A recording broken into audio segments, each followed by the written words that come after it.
પંચમહાલના શહેરા તાલુકાના ગુણેલી ગ્રામ પંચાયતમાં ડેપ્યુટી સરપંચની ચૂંટણી યોજાઈ હતી, જેમાં ડેપ્યુટી સરપંચ તરીકે ભરવાડ રાજેશભાઈ રામાભાઈની બિનહરીફ વરણી કરાઈ હતી। પંચમહાલ જિલ્લાના શહેરા તાલુકાના ગુણેલી ગ્રામ પંચાયતની ચૂંટણી ભારે રસાકસી ભરી યોજાઈ હતી, જેમાં 25 જૂનના રોજ સરપંચ પદમાં સુશીલાબેન નટવરસિંહ પગીનો વિજય થયો હતો। જ્યારે સોમવારના રોજ ગ્રામ પંચાયત કચેરી ખાતે તાલુકા પંચાયત કચેરીમાંથી આવેલા અધ્યાસી અધિકારી મેહુલ પટેલ અને તલાટી કમ મંત્રી શૈલેષભાઈની ઉપસ્થિતિમાં ડેપ્યુટી સરપંચની ચૂંટણી યોજાઈ હતી, જેમાં વોર્ડ નંબર 5ના સભ્ય ભરવાડ રાજેશભાઈ રામાભાઈની બિનહરીફ વરણી કરવામાં આવી હતી। ગ્રામ પંચાયત કચેરી ખાતે બિનહરીફ થયેલા રાજેશભાઈ ભરવાડના સમર્થકોમાં ખુશીની લહેર છવાઈ ગઈ હતી।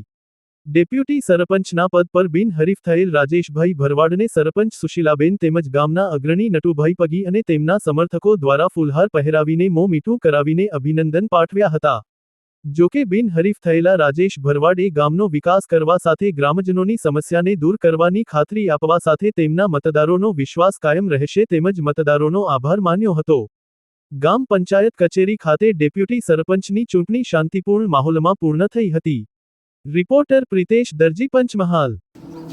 આજ રોજ ગુણેલી ગ્રામ પંચાયતની અંદર ડેપ્યુટી સરપંચની ચૂંટણી હતી અને તેમાં 10 વોર્ડના સભ્યોએ મળીને મને બિનહરીફ ચૂંટે છે, તે બદલ હું ખૂબ ખૂબ આભાર માનું છું અને 5 વર્ષ માટે હું પૂરેપૂરી જનતાની સેવા કરીશ એવું મારું આત્મવિશ્વાસ છે અને હું તેમને સન્માનપૂર્વક આભાર માનું છું।